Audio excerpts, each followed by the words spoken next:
জানো যদি এমন কি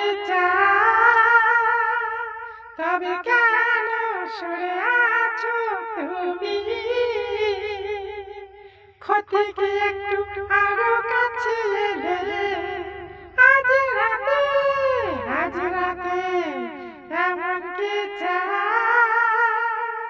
তবে কেন সরে আছো তুমি?